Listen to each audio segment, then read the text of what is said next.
এই ইসলাম ধ্বংস ধর্মকে শেষ করার পায় তারা। মাশাআল্লাহ, মারহাবা। আমাদের বিশেষ অতিথি মাওলানা কাইয়ুম সাহেব কুমিল্লা থেকে আমাদের মাঝে এসেছেন। আল্লাহ পাক যেন হায়াতের মধ্যে বরকত দান করে, সকল বলে আমিন। প্রিয় সুধী, আমি আপনাদের সম্মুখে পবিত্র কালামুল্লাহ থেকে একটি আয়াত এবং রাসূল সাল্লাল্লাহু আলাইহি সাল্লামের অসংখ্য অগণিত হাদিস সমূহ থেকে ছোট্ট দুইটি হাদিস তেলাওয়াত করেছি। আমি ইনশাআল্লাহ এইগুলি নিয়ে সংক্ষিপ্ত আলোচনা করব।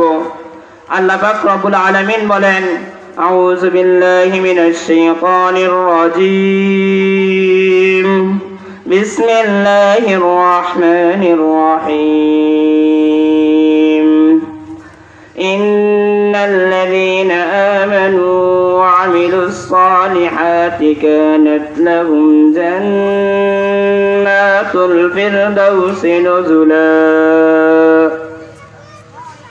আল্লাহ তাআলা এই আয়াতের মধ্যে বলেন, যারা ঈমান এনেছে এবং সৎ আমল করেছে তারা জান্নাতুল ফেরদাউসে থাকবে। যারা ঈমান এনেছে এবং যারা সৎ কর্ম করবে, সৎ কাজ করবে, ভালো কাজ করবে, তারাই জান্নাতুল ফেরদাউসে থাকবে। আর যারা এর বিপরীত করবে, ঈমান আনবে না এবং সৎ কর্ম করবে না, তারা জাহান্নামে যাবে। আল্লাহ তাআলা জান্নাত রেখেছেন একমাত্র ভালো নেককার মানুষের জন্য, জান্নাত কোনো ইহুদি বা নাসারাদের জন্য নয়। এই জান্নাত সর্বোত্তম জায়গা হচ্ছে একমাত্র মুসলমানদের জন্য প্রাপ্য। তবে মুসলমান হলেই চলবে না, মুসলমানদের মধ্যে পাক্কা মুসলমান হতে হবে। আল্লাহর হুকুম আহকামগুলোকে সহিহ শুদ্ধভাবে পুঙ্খানুপুঙ্খানুভাবে আদায় করতে হবে।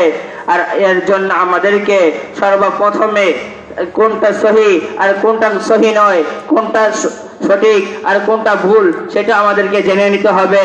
এর জন্য যারা সহি এবং সঠিকটা মেনে চলতে পারবে, চলে ইবাদত করতে পারবে, সঠিক ইবাদত করতে পারবে, সে জান্নাতুল ফেরদাউসে যেতে পারবে।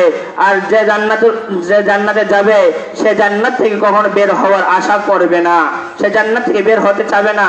কারণ জান্নাত এমন একটি জায়গা, যে জায়গায় ঢুকলে বের হওয়ার আশা মনে করবে না, আসবে না।